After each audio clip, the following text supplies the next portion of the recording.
अहम खबर जहां भोपाल में देर रात 3 आईपीएस अधिकारियों का तबादला हुआ। रतलाम के एसपी राहुल लोढ़ा को हटा दिया गया। नरसिंहपुर के एसपी अमित कुमार अब होंगे रतलाम के नए एसपी। मृगाखी डेका को मिली है नरसिंहपुर की जिम्मेदारी। राहुल लोढ़ा को एसपी रेल भोपाल बनाया गया है। अमृतांशी हमारी सहयोगी हमारे साथ बनी हुई है। अमृतांशी, काफी बड़ा प्रशासनिक फेरबदल हुआ, 3 अब आईएएस अधिकारियों के तबादले कर दिए गए। बिल्कुल देखिए, रतलाम में पिछले दिनों जो घटनाक्रम देखे गए थे उसके बाद खास तौर से जो है वो लगातार देखा जा रहा था कि जो अगर कोई लापरवाही वहां पर हुई है तो इसकी गाज जो है वो किसी ना किसी पर तो गिरेगी। और जाहिर तौर पर अगर लापरवाही यहाँ पर इंटेलिजेंस की रिपोर्ट में अगर सरकार को मिली है तो इसको लेकर जो है वो सरकार ने कार्रवाई भी की है। और यहाँ पर जो राहुल लौड़ा थे, खास तौर से जो एसपी रहे रतलाम के, उनको अब जो है वो हटा दिया गया है और उनको एसपी रेल जो है उसमें पदस्थ किया गया है। और एक तरीके से हम कहेंगे कि ये लूप लाइन वाली पोजीशन में वो जा चुके हैं। जाहिर तौर पर कहीं ना कहीं कुछ ऐसी चीजें मिली है जिसके कारण जो है उन पर ये गाज गिरी है। लेकिन अमित कुमार जो कि पहले भोपाल में भी पदस्थ रहे हैं, नरसिंहपुर में एसपी के तौर पर अभी मुख्य जिम्मेदारी संभालते हुए नजर आ रहे थे। अमित कुमार को यहाँ पर जो है वो रतलाम एसपी की जिम्मेदारी दी गई है राहुल की जगह। इसके अलावा मृगांकी टेका, उनको जो है वो नरसिंहपुर की जिम्मेदारी दी गई है।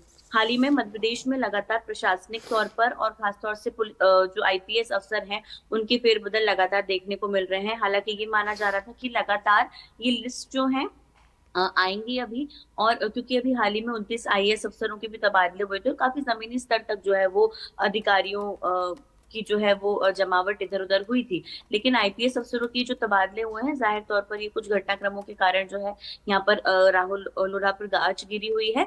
और इसी कारण जो है वो नरसिंहपुर एसपी को रतलाम शिफ्ट किया गया है। और इसके अलावा मृगांकी टेका को नई जिम्मेदारी दी गई है। जी जी, अमृतांशी, एक और खबर पर भी आपसे जानकारी लेंगे, बने रहिएगा आप हमारे साथ।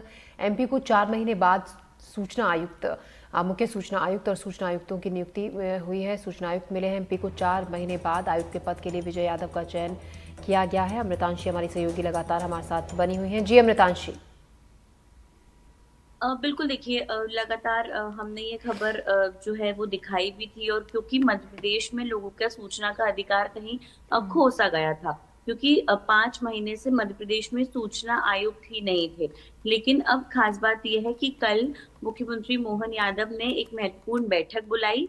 और इस बैठक में नेता प्रतिपक्ष उमंग सिंघार के साथ साथ जो लोक स्वास्थ्य यंत्र की मंत्री हैं संपत्तिया उइके, वो भी शामिल हुई। और इसमें मध्य प्रदेश को उनका मुख्य सूचना आयुक्त और 3 सूचना आयुक्त मिले हैं। हालांकि मध्य प्रदेश में सूचना आयुक्त के 10 पद हैं और एक मुख्य सूचना आयुक्त का पद है, लेकिन अभी सिर्फ 3 पद भरे गए हैं। विजय यादव जो कि रिटायर्ड आईपीएस हैं, उनको मुख्य सूचना आयुक्त की जिम्मेदारी दी गई है। काफी अनुभवी हम एक तरीके से कह सकते हैं अधिकारी रहे हैं। और इसके साथ ही साथ अपने अच्छे और त्वरित फैसलों के लिए वो जाने जाते हैं। तो जाहिर तौर पर उनकी नियुक्ति के बाद ये उम्मीद की जा रही है कि जो 16,000 से भी ज्यादा मामले लंबित सूचना आयोग में हो चुके हैं पिछले 5 महीने में, इनको जल्द से जल्द गति मिल पाए और इनका निपटारा हो पाए। इसके अलावा जो 3 सूचना आयोग हैं, सबसे पहले एक शिक्षाविद को जगह दी गई है, एक समाज सेवी को जगह दी गई है और एक रिटायर्ड जज को। शिक्षाविद उमा शंकर को यहाँ पर जगह दी गई है, जो कि सूचना आयुक्त की जिम्मेदारी संभालते हुए नजर आएंगे। इसके अलावा जो समाज सेवी है वंदना, उनको यहाँ पर जगह दी गई है। और इसके अलावा एक रिटायर्ड जज है। तो कहीं ना कहीं देखिए, एक हम कह सकते हैं कि वेरिएशन रखने की कोशिश की गई है कि एक रिटायर्ड अधिकारी हैं, रिटायर्ड जज हैं, समाज सेवी भी हैं और इसके अलावा शिक्षाविद भी हैं।